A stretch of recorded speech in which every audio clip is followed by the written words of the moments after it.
corporate space. It wasn't made for all of us. It's a bit of a game. West London supremacy. I have to remind myself this is a business. It's got to make money. The reviews I've gotten, people are like, wow, to have a space that names what we experience is amazing. Hey London Business Babe.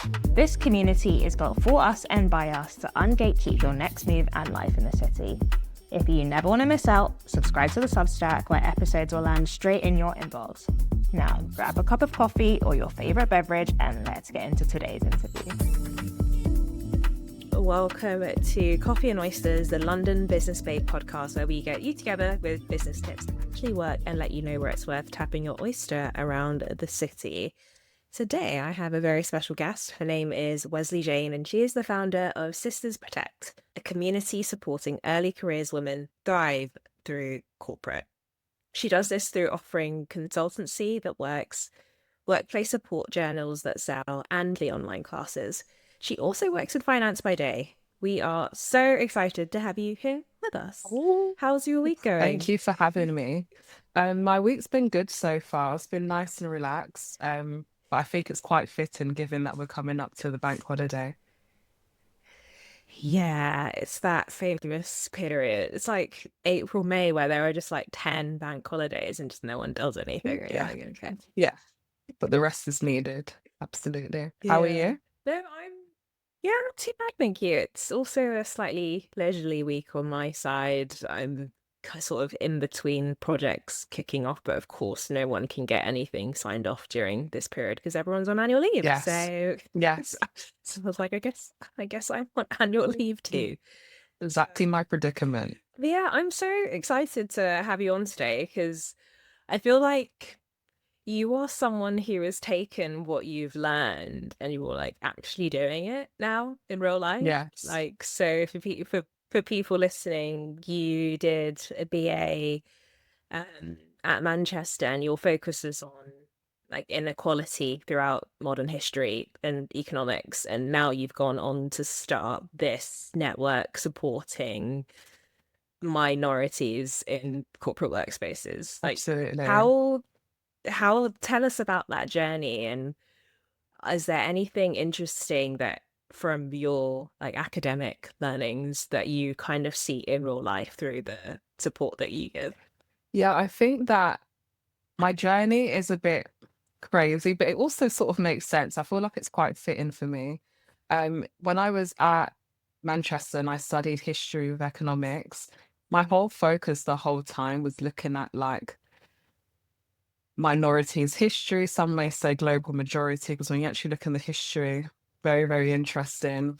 But I've always wanted to hear about like the other and find out those types of perspectives. So that's always been my interest. My dissertation I wrote on the Windrush, but I studied everything. I did Islamic history, I did Chinese So cool. history, I did like so many different types of really, really cool indigenous history. And I was quite the same when it came to economics. I think even when I would be doing economics essays, I would still be bringing that sort of cultural history perspective. And I think it was well appreciated by my lecturers and the people that were marking my essays, as I did end up getting a first class degree. But I think when you're, like it. But I think that when you grow up in environments where you may be one of the few, you're able to actually see things in a different way. And I think that's what the beautiful thing is about true diversity. So I think that I just brought my lived experience to uni and I bring my lived experience as well to the workplace. So yeah, that was sort of my journey there. And then in terms of Sisters Protect, it's sort of the same thing. It's how does our lived experience affect us in the workplace, and what are we going to do about it, but also just having people that can relate to be able to speak to, because it can be lonely, when you're one of few in these office and these workplaces. So yeah, I just bring women together. Now, interestingly, you'd think it's early careers women, and it is, but I've actually got a mixture of women that regularly come. So it's kind of like I've got a bit of an intergenerational thing going on right now, which I love as well. Because it's like a two-way exchange, like you're getting wisdom in different ways. And yeah, I'm very happy about the community that I'm building. So yeah, that's sort of the story. I love that. It's almost like you've accidentally started like a two-way mentorship. Yes. I'm sure. That's so cool. What are some of the words of wisdom that maybe the older generation seem to be passing down?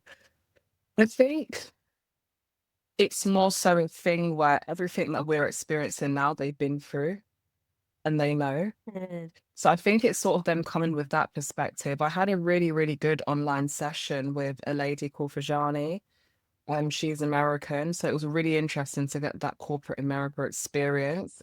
She dropped so many gems about, just being the first generation professional. And I think what the overlapping theme is like a lot of people are almost the first in their family to enter these corporate spaces, first to second generation. And with that, I think almost it's like heavy, what's the phrase?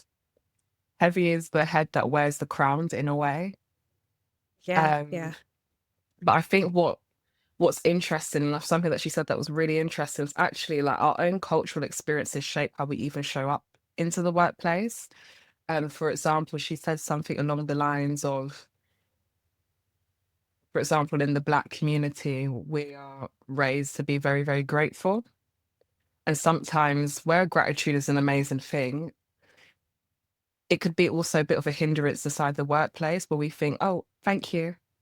Thank you. And we don't necessarily sort of go for what we want and make ourselves super visible and put ourselves on the front lines because we're just used to waiting to receive and giving thanks rather than believing, "Do you know what, I deserve to be here. This is what I want to accomplish, or this Yeah. is what I'm going to go for."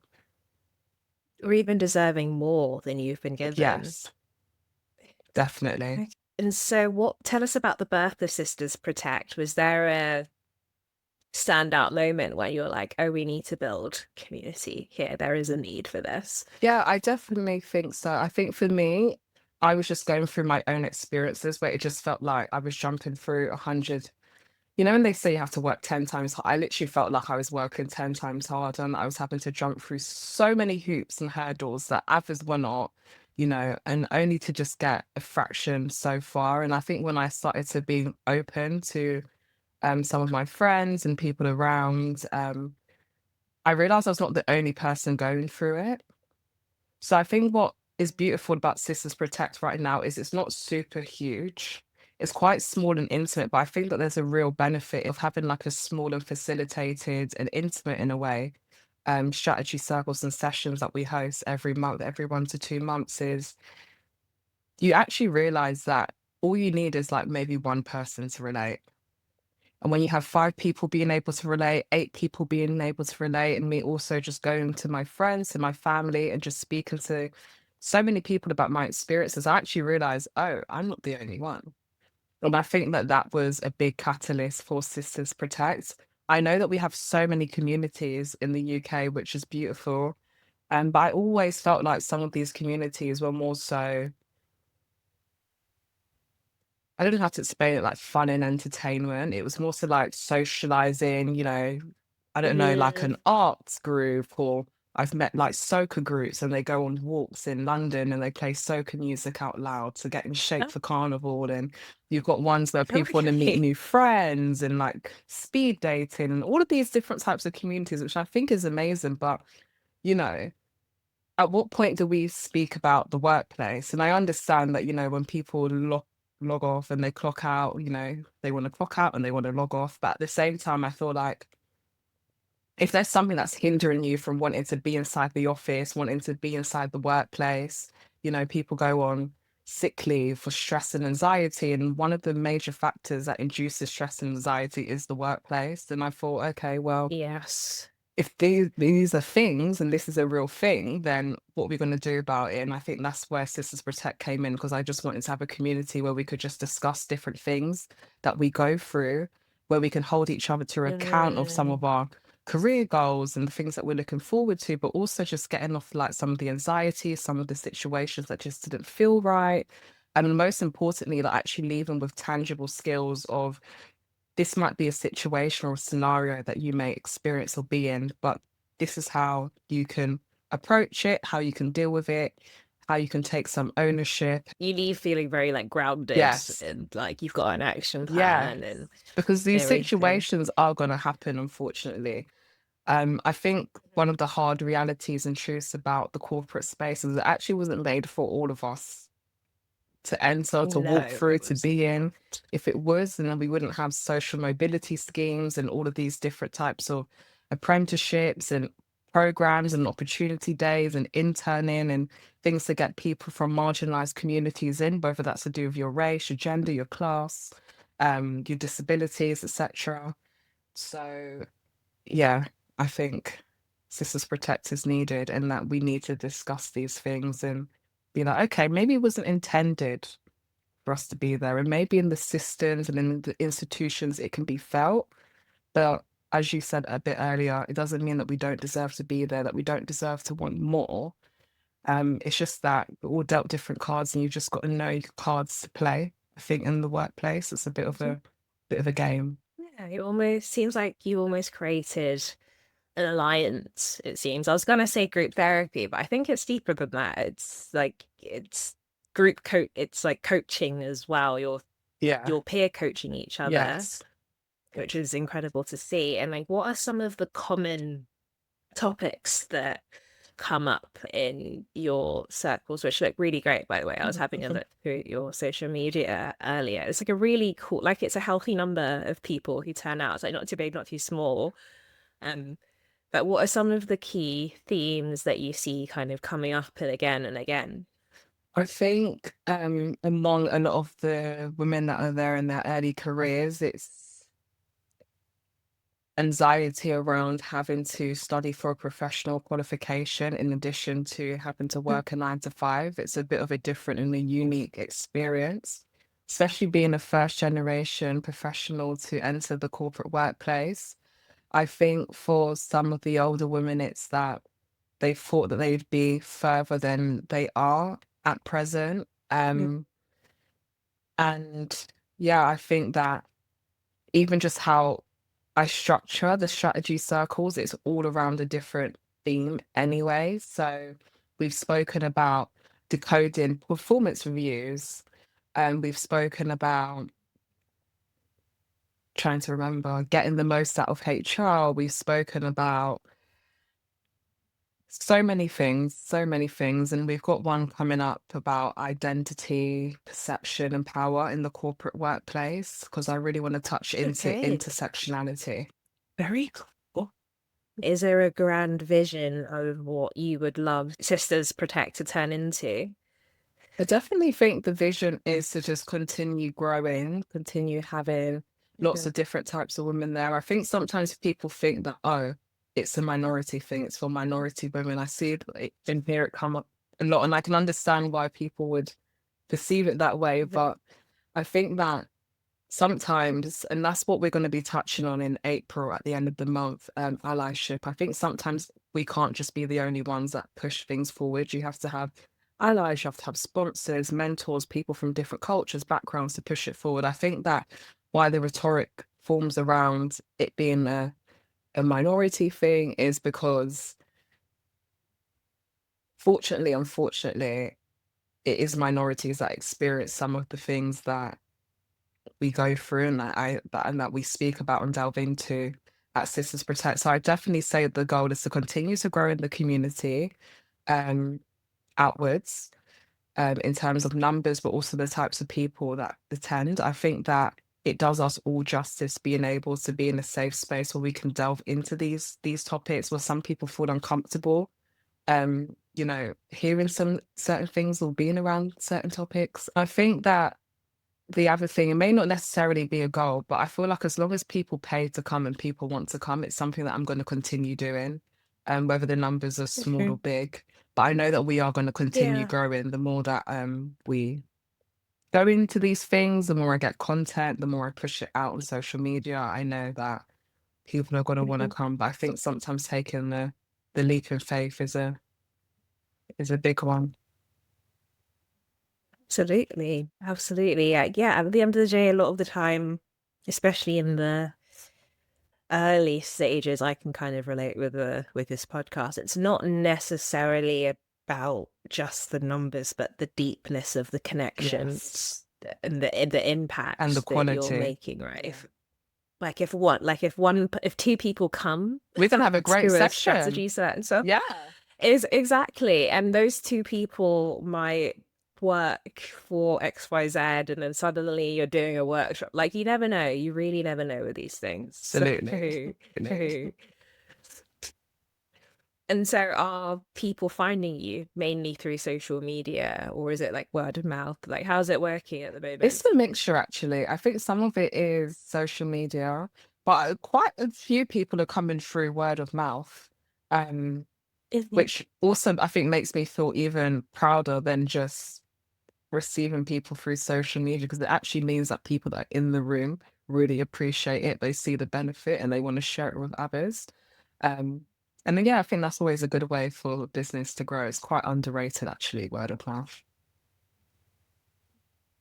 Yeah, and as you were setting up these strategy circles and like your online workshops and everything, has has this taken like an unexpected turn at all from what you originally thought it was going to be, from what it kind of now is?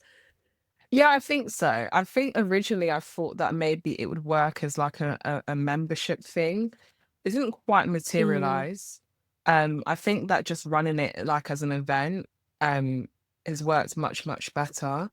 But I definitely think that the fact that actually I'm still here and I'm still doing it, because sometimes you think, you know, I'm gonna try it for a few months and we'll just see. You know, I think Mhm. from the fact that from the first month it was sticking, I had, I think, over 20 people at my launch, Nice. and I think 35 got tickets. You know, not everybody shows up. It's probably more than 20, but It is. semantics. Um, I think that the fact that it, like, I'm still here, that we're still growing, that I've got a concept for what I want the online sessions to be versus the experience I want people to receive when we do the sessions in person. I think that has been quite beautiful because it's like a learning curve. It's a learning curve. Also working with, you know, some of the people that are attending who are sort of almost like founding members, and finding out what they want as well and what they think works well and what they don't think works well. It's been quite interesting. But actually I think in terms of longevity, I definitely think we're here to stay. It's working Amazing. well. And is it just you, or do you have help, or It's just me. I don't okay. have help. I sort of just organize it, run it, do it myself. My younger sister attends a lot to help put the snaps out and lay things out. Like, we're Bless. trying to multitask because I do these sessions on a weekday evening after work. So it's a bit of a Mm. hustle and bustle, like setting things up in time for everybody to arrive. But yeah, I've just been doing it on my Mhm. own. But I don't think it's been very complicated. I'm very, very passionate. So I Yeah. absolutely don't mind putting the hours in, putting the work in. And how do you balance it with your 9 to 5? Like, do you have like set times during the week where you work on things, or is it just like as things come? Yeah, it's quite spontaneous. I think probably on a weekly basis, I'll think, okay, like I need to send out a newsletter or I need to do this and I need to do that. And then I will just decide like a time where I'm gonna do it. A lot of the time it works out where I'd be doing it on a Saturday or a Sunday, or maybe like an evening after work. But it's not too demanding of my time. But at the same time, again, I'm so passionate about it. I don't mind carving out time to do it. Yeah, I think that's the most important thing. Like, it's a lot of the time people just start things because then like they're like, oh yeah, it's gonna like make me money, and then they'll stop doing it because they don't actually care about it. Yes. And so it's like, would you do it Yeah. even if it wasn't giving you anything back? And that's how you like achieve longevity Absolutely. And I in wouldn't say it's business. not making me millions or tens of thousands, but actually, um, I make enough to be able to cover costs and a little bit more. And, you know, people want it. And even like the consultancy services that I've been doing, some projects that I've worked on with some people, a little bit confidential, but like it pays quite well.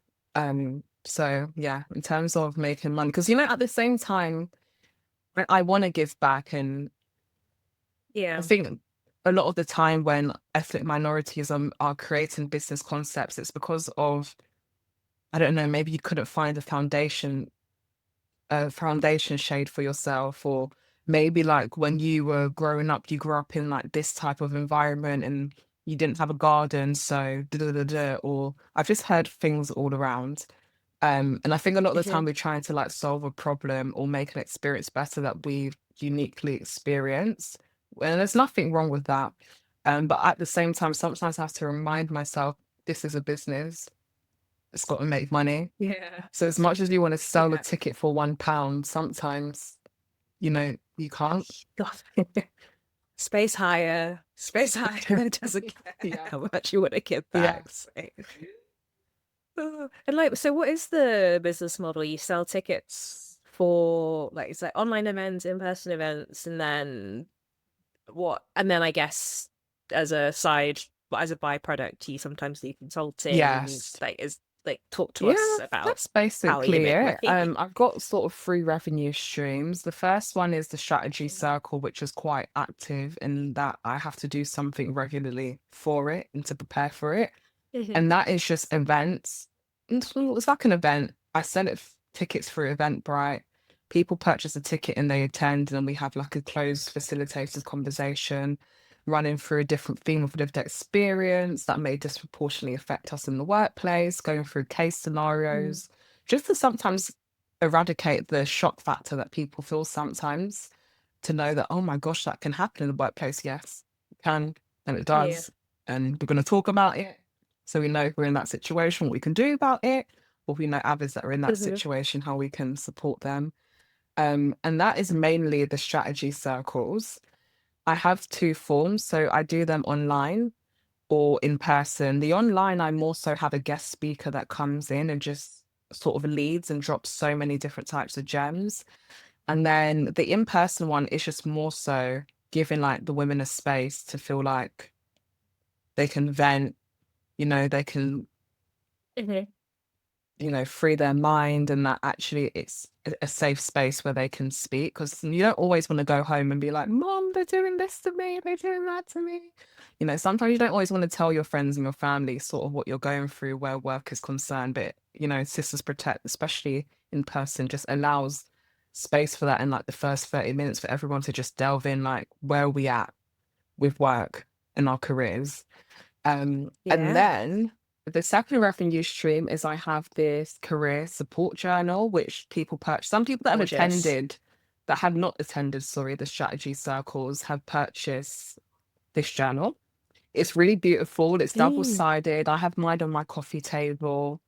And essentially, it just allows you to write weekly reflections and plan through work. You have your self-care checklist, the challenges you face, how many days have you gone into the office, when did you Oh, prioritize your self care? You rate your level of self advocacy or achievement for the week on a scale of one to love that. 10. And then further down in the book, you've got different things such as your financial goals. I delve into the reproductive cycle of labor. I'm a little bit of a geek. And that's basically about the cycle or the amount of time that women have to go through in order to replenish themselves, again, to be prepared to walk back into the office and proceed with their workday. So I don't know, maybe you might be a mother, maybe you're a caregiver. I don't know what you do in your, let's say, your 5 to 9 outside of your 9 to 5, but Mm. all of these things that you have to do, maybe as a woman, how do you rebalance yourself and actually replenish yourself to actually do what you also have to do for your career? So there's like really good prompts, yeah, for you to consider. That's so cool. Yeah. And then like your performance reviews, you can get feedback. I always encourage people to get feedback as they go along through the year. And then there's also like a bit of a Eh. checklist for you to maybe reflect on what your feedback may be rooted in.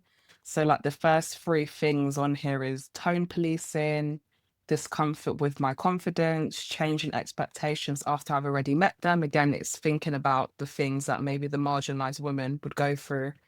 Um, and then, yeah, your promotions, career pivoting, name the reasons why you want to stay, reasons why you want to go. You got your burnout and your stress check-ins. There's so many stuff in here. Even space to write down like what your workplace policies are, or maybe you've gone through and experienced something that's not appropriate. It's got a log for you to put this all down in. I'm just thinking about the marginalized woman and what she goes through. Yeah, yeah. So I yeah, love this is that. called Introspection, a corporate survival journal. Um, Love so that. that's the second revenue stream. And then the final one, as you said, like the byproduct, the consultancy services. So this is more so women that are experiencing things in the workplace that want like one-to-one support or guidance through that. And I've helped quite a lot of people through so many different stuff, like even things that like it's not my line of work, but I recognize that pattern and I know how we're going to deal with them. Love that. That's so cool. I love, especially love the journal as well. Like that, but you can tell from the things that you're pointing out that this is very well like researched and like based on experience.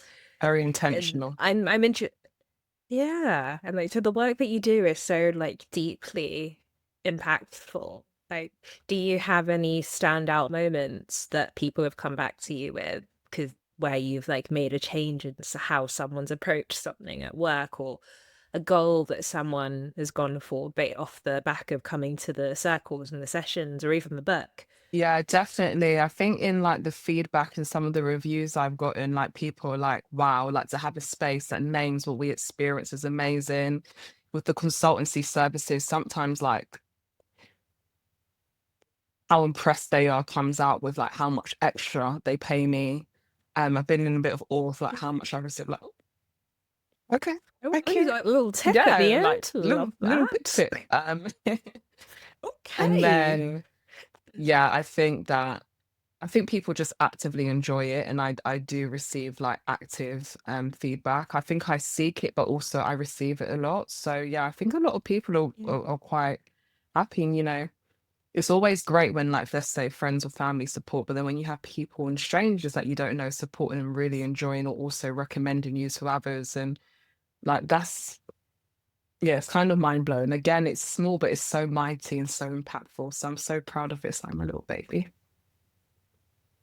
Love it. It's just like and those effects that you're making that I'm sure they're going to have ripple effects in people's workspaces, right? It's Absolutely. like be Even the change you wish to see in the world. yes, That's what it exactly. is. Yeah, Yeah. yeah, that's what it is. Yeah, it's just amazing. Even just seeing how some people even stay in employment and maybe just work on having a bit more of a resilient mindset of like, you are going to go through this, but it doesn't mean that you have to like allow it to affect you. I think I'm quite the same way. I've emotionally detached from the workplace. And I think sometimes you have to think about and you have to just go down to basics like, what does this do for me? What does it allow me to do in my personal life? And for me, it lets me pay my bills, it lets me do the things that I want to do. And I think when you sort of take your emotional layer out of it, you realize, do you know what? I can deal with this light work. Do you ever, when we're speaking this into existence, Sisters Protect blows up? Like, do you ever think you would want to replace your 9 to 5 with going fully into Sisters Protect, or would you prefer to keep it as like a supplement to like maybe a more stable income? I can totally imagine myself focusing on it full time. But at the same time, I'm like a bit of a busy bee. I actually really enjoy having like my hands in like different pots. So I do enjoy my Yeah. 9 to 5 and I do enjoy Sisters Protect. And I'm also on some panels and in some committees and I do enjoy doing that. Some paid, some volunteering. So I think I love giving back, but I just really like having my hands in different pots. So if it paid well enough to do it full time, I mean, I wouldn't say no. But I definitely enjoy like the dynamic. That's not a word. Is it a word? Yeah, that's a word. Yeah. I really Yeah, no, enjoy how dynamic my career and my side projects and my passion projects are right now for me. that's fair. That's fair. And before we move on to the next section, to wrap up this section, do you have any advice for anyone who is trying to start a community group not necessarily about careers like yourself, but about like anything? Is there any like key learnings that you've taken from along the way? I think it's knowing your why. Like, why do you Mm. actually want to start it? I think also thinking about how is it practically going to work? Because again, I was thinking like a membership before, whereas I've changed from that. And when I moved from what I originally thought I wanted to do, like I've made much more money um from that. I think it's you need to also understand that actually what you initially plan versus the direction it takes may be two different things. So feel very comfortable with being flexible and adaptable and going with the motion, even though it's scary or maybe against the plan. Um, and I definitely think that you need to understand what it is that you do and what it is that you provide. I think the more you can narrow down your concept and really explain it to others, the more you're able to get people on side. And I think also don't try to target everyone. So, for example, it's Sisters Protect in the beginning, I feel like I was trying to target everyone. And then I realized, okay, who have I got that actually come in, which was more so early careers women, but then also I've got like more seasoned and experienced women who are more many more years into their career also in the room. So it's like, okay, well, I've got two groups of people that want to be in the room. Maybe I was targeting one, but actually, how do I make it adaptable for another? Something that actually was really interesting that happened the other day. I had a 16-year-old attend. Oh, wow. Yeah, How so did that come about? no clue.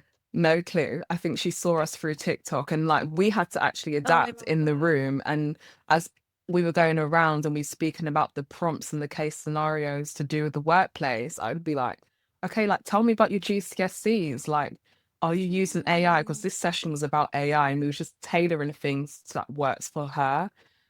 So like again, anyone's welcome. And I think you just have to be flexible and have a target audience in mind, but also understand that actually maybe somebody different may attend and actually how do you make them feel comfortable and included. I love that. The kids are really going to be all right. That was very encouraging. Yeah. So cool.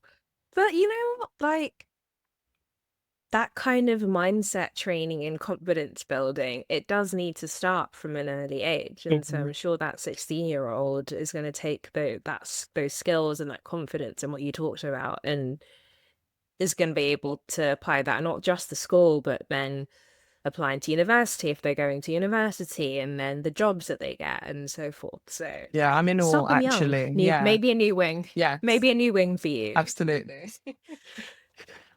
Very cool. Very cool. Yeah. Hope you're enjoying the show. Would love to hear what you're thinking. Drop a comment and share your thoughts.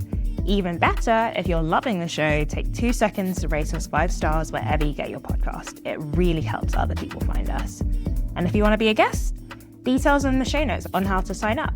Now, let's jump back in.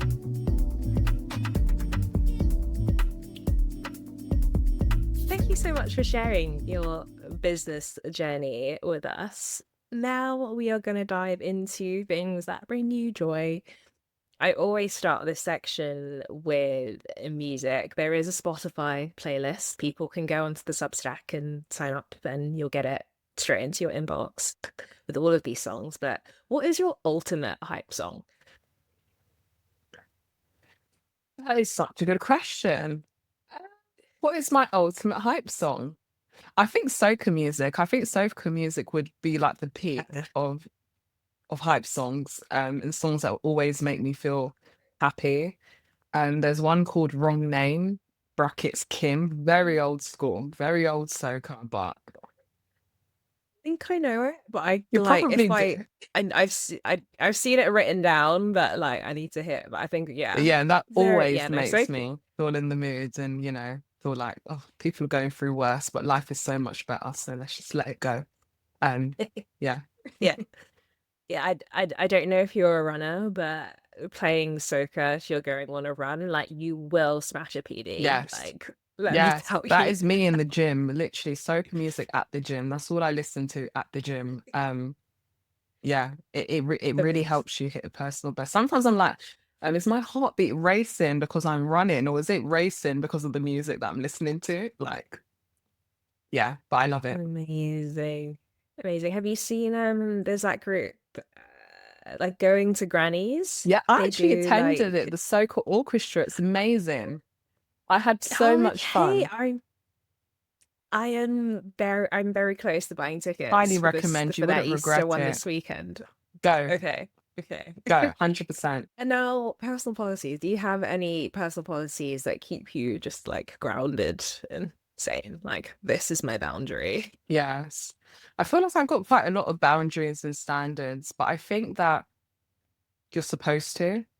If I was to bring it back into like a professional realm, a standard that I have is always trying to like, I always dress how I feel. So when I go to work, obviously you've got a confines of what you can and what you can't wear to the workplace. But within that, if I'm feeling really happy, you probably see me in the office in yellow, you know. If I'm feeling sad, I won't wear anything dark or dull. That's not what I'm saying at all. I'm just saying that I think if you always dress for what makes you feel confident and comfortable and for how you feel when you look in the mirror every single day, I think you're gonna smash your day. Because I feel like what you're wearing And so, is yeah, always fitting for how you feel. I don't know if that makes sense.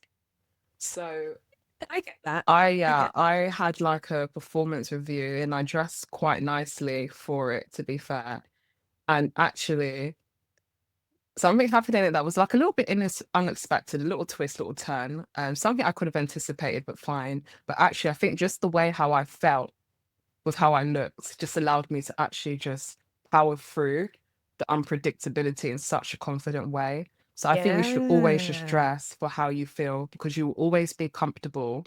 And I think when you're comfortable, that's when you have really great outcomes. Yeah. No, we've had Shakayla, who is a fashion psychologist, on this show, and we've also had Louise, who is a personal stylist, on this show. There is so much that goes into dressing and corporate dressing and the outcomes that it can have Absolutely. as well. Sometimes you get free And coffee in the what morning. Dress nice. exactly? It's like, what is your like personal style uniform for work? Are there any like brands that you turn to? Any like Yeah. key I pieces really, that you like throw on? yeah. Okay, so I really like the weekday for like work trousers. I'm quite tall, so I really like how they sit on the length of my leg.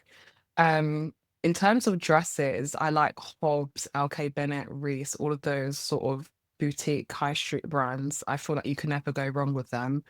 Um, and in terms of my personal style, I really like low-waisted trousers. So I guess that's a bit, I don't know, modern Okay. or, stylish. I guess people don't, you know what I mean? I feel like maybe you might wear low-waisted Yeah. jeans or stuff, maybe more so outside the workplace, but they got it in trousers form and I bring it into the workplace. And bright colors, you'll see me in yellow, red, green, pink, everything, Love it. orange. And it just makes me feel happy, makes me feel good, a little bit bronzer on the cheek, and yeah, I feel amazing. I think that's my personal work style. I think it's Oh, quite that's right. distinct. I get a lot of compliments, not trying to toot my own horn, but I just dress for how I feel. And I think because I'm doing that, it just exudes outwards. It doesn't really even matter what I was wearing, but yeah, I match my clothes for my mood. Love that. Love that. And dipped a little bit into beauty there with the bronzer, but like, what are your hero beauty products that you want to shout out? I love Dermalogica for skincare. I feel like I got quite sensitive skin on my face, especially when I moved up north for uni. I found the water quite harsh on my face, so it took a little bit of work and a lot of facials to sort of get me back to where I was before I went up there. So yeah, I love Dermalogica for your face. I'm sensitive, a bit eczema prone, and I just never find that it irritates me at all. It's a bit pricey, which is so annoying. Beauty costs. You got to invest. And then I think in terms of makeup, I love the Fenty Beauty bronzer. She's got one in Cocoa Naughty, I think is the shade. I like Mucha Mummy as well. I like Charlotte Tilbury's bronzer as well. So these are like my holy girl bronzers. Who doesn't want to look sun-kissed? Yes. Yes, please. Every day. Thank you. And I love a eyeliner. Trying to think, is there any other products that I really, really love? I love the Fenty Beauty. one of her lipsticks. It's got a bit of a gloss tint to it. It's in the shade. So I feel like an influencer now. Hey, you could be It's Fenty if you're listening. please sponsor the podcast. We Yes. we put your product right there. Um, but I really like it in the shade Spice Cold, and I love Lancome's foundation as well. The other day I brought Laura Mercier's tinted moisturizer, so I do like a little bit of makeup, a Benefit Brow. Um, and I think in terms of hair care, there's like this really like I don't want to call it unique. There's an independent business called I think the hairdressers is called Hair by Enitan, Enitan. Yeah, it's just like hair coach. That's like her Yeah, she's a Instagram. hair coach, like a Yeah. trichologist. So cool. She's got a hairdressers in Hammersmith. Quite it's not far from the station. It's like a straight road downwards. Um, and she's got leave-in conditioners that are amazing. She's got moisturizers that I think are amazing. I think all of her hair care products are amazing. But I've recently gotten into Cécred. Beyonce's taken all my money, I and I am really love that with too. you. And that hydrating shampoo, crazy. They're Crazy. amazing. And I love the clarifying one with the exfoliating beads in it. Amazing. Yeah. So yeah, I think ladies, explore and find your holy ground or products that make you feel happy and confident. Yeah, I know what you mean. I'm in a weird space with hair care products at the moment where Yeah. I say like you go to events and a recent trend I'm seeing is like they give you like hair products and like the goodie bags and stuff. Yeah.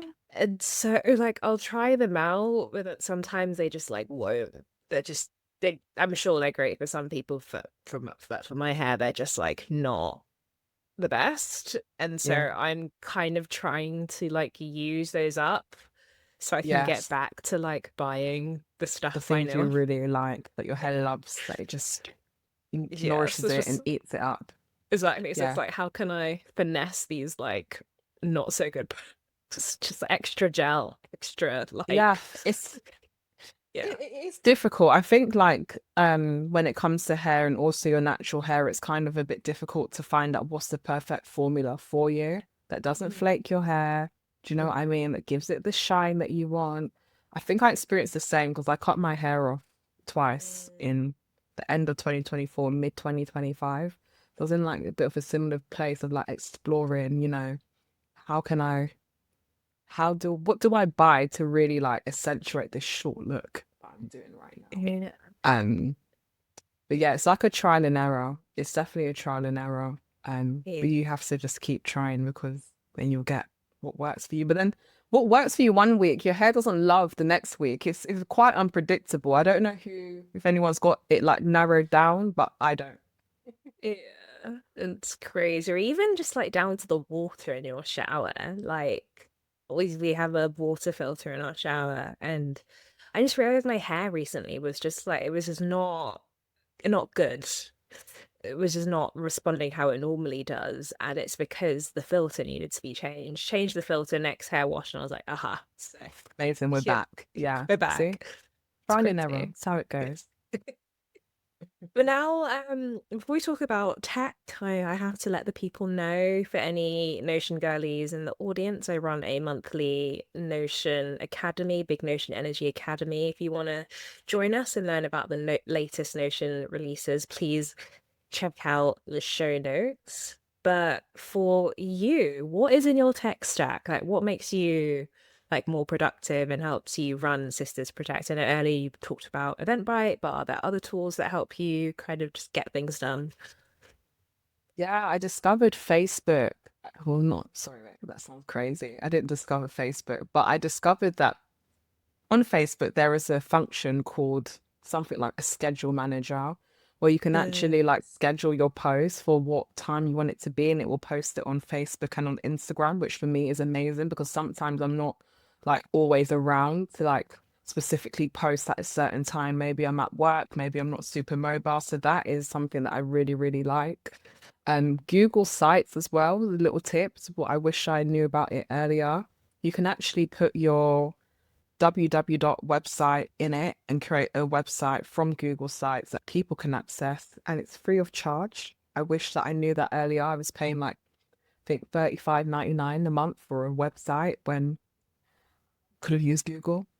So I'd recommend that. You have to fiddle around with it, but I actually managed to make my new site mirror my old site, but you got to give yourself time to actually explore, because at first it seems like it's just like a white website. There's nothing else you can do, but you can do a lot. You just need to fiddle around with it.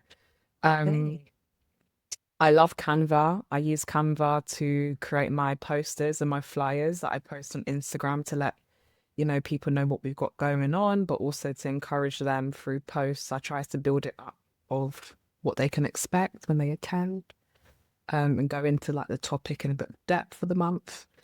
What else? I think that's about it. I really do like That's good. Outlook now. I use it as well for a lot of things. I use it for Excel. I use it to send emails now. I use it to schedule emails and responses as well. And I use it actually, they've got this thing called Editions, which Okay. is like a newsletter. So it has like all of the formatting. So maybe it might have like a picture and writing or the header. And you can make it look like a newsletter, and then I send it to people. So it's like a manual process I do because, again, I'm not paying for a website like I Mm, did before. It is very cost effective, especially in the beginning phases of fair building. enough. So yeah, those are my Hacks. little gadgets, my little hacks. Okay, thank you for sharing. I definitely learned some things. Awesome. And then let's talk about just like resources. Do you have any books, podcasts, newsletters that you either use or like consume for your career development or even help you like run your community? I think first thing, shout out Coffee and Oysters. Yes, yes, thank you. Amazing. Thank you. Yeah, giving you your tens. That's definitely a resource that I use. I have to, do you know what, it's kind of interesting because of what I've built. In a way, I've sort of become a facilitator. And in a way, at first, I felt like, oh my gosh, like I'm the wrong person. Like, okay, this is a great concept, but am I the right person to lead? Like, I was just so unsure. And I think what's really helped me with being able to facilitate is actually going back to like basics or going back to being a student, researching, you know, Okay. watching YouTube videos of random and loads of different topics. Even like Candice Braithwaite, I love her Oh, love podcast her. that she had with Sorrel. Like just being able Yeah. to hear like their perspectives and being able to like engage with topics that are a bit difficult to engage with. So there's like it's like a multifaceted effect, I think, of the types of resources that I'm using to be able to fulfill what I do fulfill, that's This is Protect. Even just reading like news articles. Okay. Sometimes I need to get statistics such as how many women are entering the workplace and feeling lonely, or how many women have experienced sexual harassment, or how many careers is AI predicted to take over, especially like early careers. Like what's, you know? So I think it's kind of multifaceted. I think with what I do, I have to sort of be on top of what's happening in the world and understand it, do my critical thinking on it, and then think, okay, how am I going to use this and how can I make it palatable for my audience? Yeah, I love that. Like, you need to know what are the hot topics that people Yeah. will care about and resonate Yeah. with. So yeah, I love that. Like, you're changing people, but the Sisters Protect is also like changing you. Like, it's a two-way relationship. Yes. That's a nice way to think about it. I've never thought about it like that, actually. Love that. Oh, hey again. Did you know there are roughly 100,000 London business babes out there? And we're on a mission to reach as many as possible. Enjoying what you hear? To support the hours of work that goes into making this special, you can either A, consider supporting directly as a paid monthly Substack subscriber to also unlock future exclusive content for less than a coffee and a croissant. B, any brands listening? We'd love to explore ways for you to be part of the journey. C, at the very least, on your next co-working date, tell a fellow London business babe about us. Details in the show notes. Now let's jump back in. So now let's talk about London, the city that we all know and love, and the inspiration of this podcast. Whereabouts in London are you based? Based in sunny Notting Hill. I love it. Love it. I Love love it. it. I love it. I love it. Last person on this podcast was also from Notting Hill. Yeah, So got amazing. some cool people out in West. Yes. Very, Shout I out thought West London supremacy. Yeah. I said this to her as well. There's a really good boutique there called like Apple Tree Boutique. I stumbled across it once and I was like, oh, this has some good stuff. It's amazing. I love it. I love it here, actually. I think we've got everything that we need right here. There. And it's kind of a happy and it's a fun place because it's quite artsy, and then we've got Portobello Road, and I think there's always something going on. We've got Carnival as well happening once a year. So Oh, yeah, on we've your got doorstep. vegan festivals. Yeah, literally. And some people in the area don't love it. I'm one of the people that do. You're just like, oh, I So you don't won't hear have to any complaints from travel. me. Yeah, and then like, do you guys want to walk me home first before you get on the tube? Try and Yeah, get on the thank you. tube. Yeah, Um, try. but do you have anything on your London bucket list, even though you are like a local? I want to go to Richmond. This is probably not fun. It's probably not interesting. I've never been. I want to see the park. I want to see the area. I hear amazing things about it. I'm intrigued. Yeah, So I think I need a day trip to Richmond. fair play. 100%. Okay. I'm trying to think, is there anything else that I want to see or that I want to do? I don't think so. I feel like I'm quite content, but Richmond's definitely been on my mind. Play in the summer, a little stroll. May bump into Zendaya. You never know. Yeah. Holland, maybe. Exactly. But how about places in that you love in London? Let's start with food. Are there any foodie spots that you want to shout out? One of these places I want to shout are very, very basic. People may not be impressed. I went to this really nice Turkish restaurant in Mayfair for my birthday called Chargal. I Cool. think food's amazing.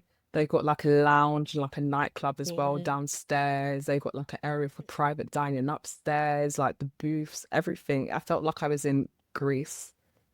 Do you know what I mean? Without the Yeah. sunshine, it just has that type of when you're going abroad and you're sort of eating outside or maybe on the Oh, beach. It's not like that type of vibe, but the food also is really amazing.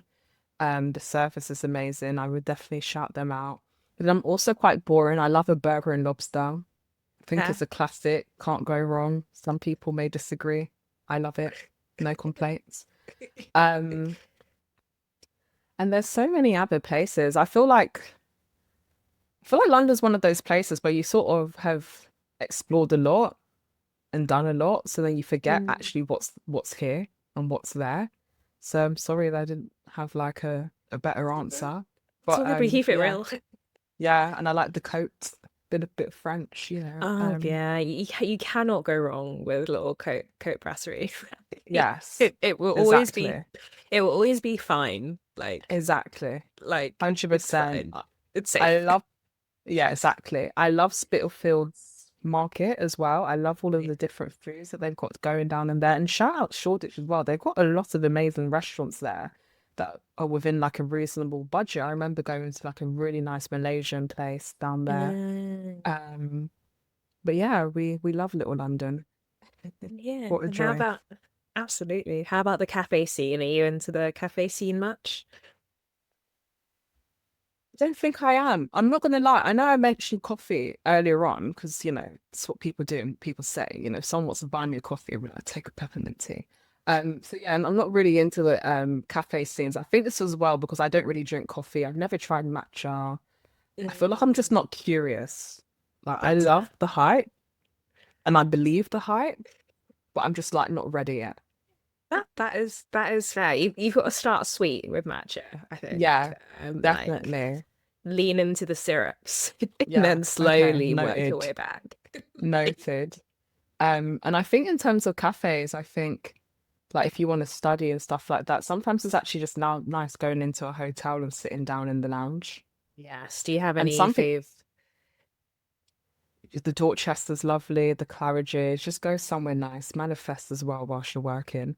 And then I would also say something interesting that I've done actually is I've taken a meeting before in Peter Jones, John Lewis, How was that? on the floor where all the sofas are.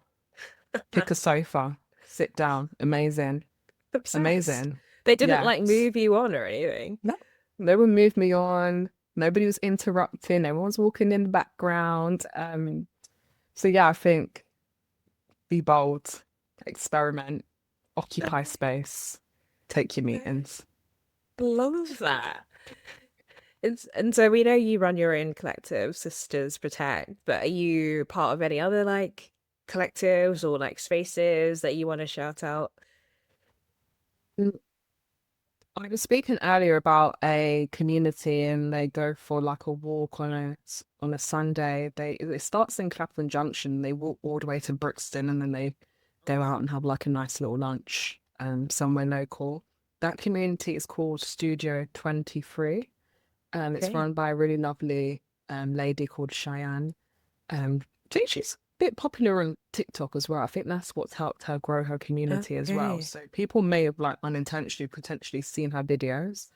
Any other collectives? I mean, I do community work regarding the fire that happened at Grenfell. So that's sort of one of my volunteering and personal projects that I do. And yeah, I don't think I'm part of any other communities or collectives. But I do like to keep myself busy and find things to do or attend a lecture, even though I'm not a student anymore.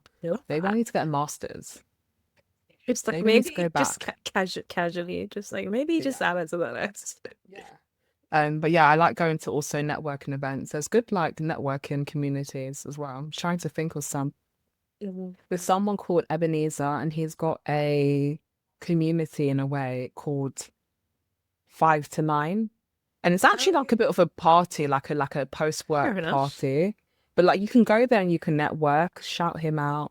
There's just like a lot of really amazing like communities and collectives. I've seen chess clubs and I've seen all sorts like going on, which I think is amazing. I just don't think I have a lot of time to delve into it. But Yeah, yeah, you are really you got part of any like communities? yeah, so I guess my home community that I've been a part of for a while is Babes on Waves, which is sort of a online in real IRL collective for creatives and creative entrepreneurs. Then I was part of a co-working space. I'm in the process of potentially joining another space as a member. That'd be really good. It's I won't say the name in case I don't join it. We'll keep an eye out for future episodes because I will talk about it if I do join it. But they're doing a bit of a founding members deal at the moment, which is like Really? co-working and the gym and the sauna and the events and the lunches and stuff. So I have a talk tomorrow, so I may join there. Amazing. But otherwise, I just kind of like hop around and like Me too.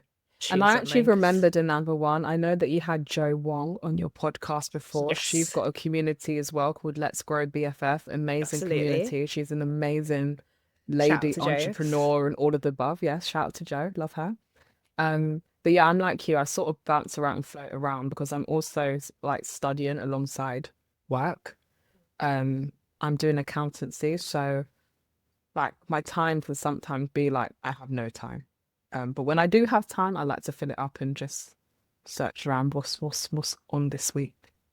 Yeah. And My sister was a chartered accountant, so those Yeah. I know those exams are serious. It's Yes. no joke. So good on you for Yeah. even like trying to do other things.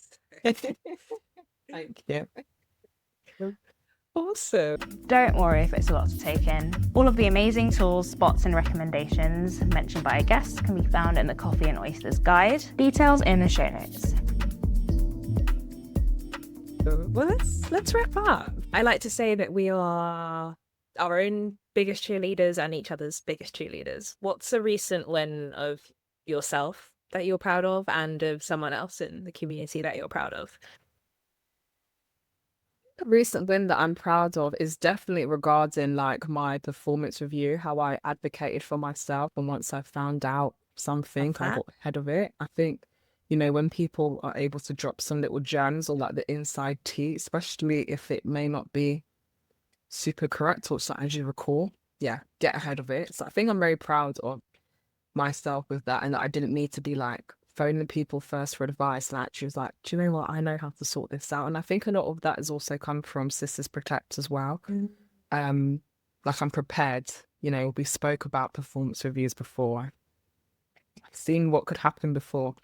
And I think a recent win that I'm proud of for someone from my community is someone who I think was like struggling a little bit with work attendance, not to go into too much details, and the fact that actually like she goes back and she's going to the office and like she's killing it and being asked to be on more projects and amazing feedback. Like I'm very proud of her that she sort of has taken, like, not to say the leap of faith, but like come back to herself and come back into the workplace despite like how ostracizing it can be.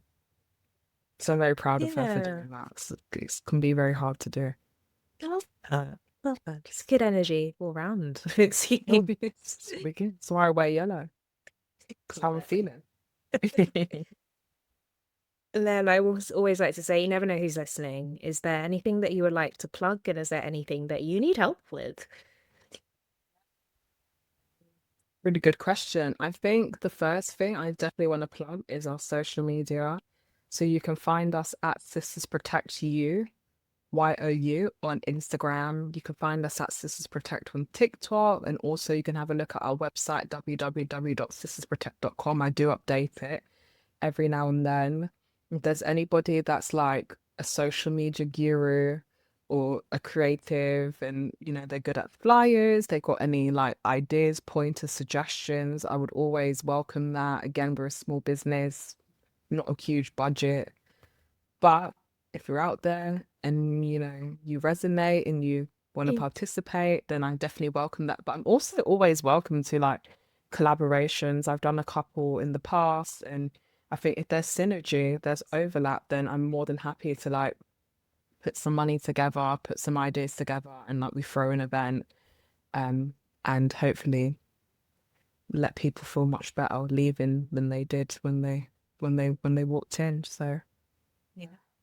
Well, maybe always maybe you open could to you ideas. hit you hit up the schools. Like you had that 16-year-old come to Yes, your event, sort of a bit yes, of a little internship, give them some yeah. work experience, you know. No, definitely. I think I had actually thought about schools before and also universities. I think before I was like, okay, well, this is sort of like it's still a concept. So I was like, I need to sort of build up my portfolio, get more footage, more content, be consistent, and then reach out. So actually, you reminded me that I think I need to start reaching out. I think the time is Love, now. love that. Okay. And so finally, dream big. You did talk about collaborations. Do you have a dream collaboration? Oh, that's such a good question. And oddly enough, I wouldn't say that I've got a dream collaboration, and there's not someone that comes into mind. But what I would really love to do is like a conference, like a 1 day event, guest speakers on stage, probably have booths of like different sponsors or, different people and businesses, and people can go around. Maybe they might get their headshot taken, their professional headshot in one part. And I would love to actually do an event like that. So actually, if there's somebody that can make that happen, please do reach out to me. Because it is on my to-do list. I think it's something I will actually do um in probably within the next year. Yeah, But that's what I would love to do. you should chat to Joe Wong. She Yes. she does Yes. work with Candid Studios now, so for their headshot portion. So yeah. Yes. And I've seen it. It's amazing. I love her headshots as well. Yeah. Well, fabulous. Thank you so much. This has been so much fun. And yeah, it's not often that you get to talk about like the career side of things on this show. And so it was nice to kind of like hear a perspective from the other side and like what is happening and how you're helping people grow really in that Yeah, world. 100%. Thank you so much, Francis, for having me. It has been my pleasure. Thanks for listening. Get in touch at coffeeandoysters@gmail.com. Stay connected at Coffee and Oysters Pod on TikTok and Instagram. And never miss out by subscribing to Substack. Details in the show notes. And most importantly, keep those 5-star ratings coming and see you next time.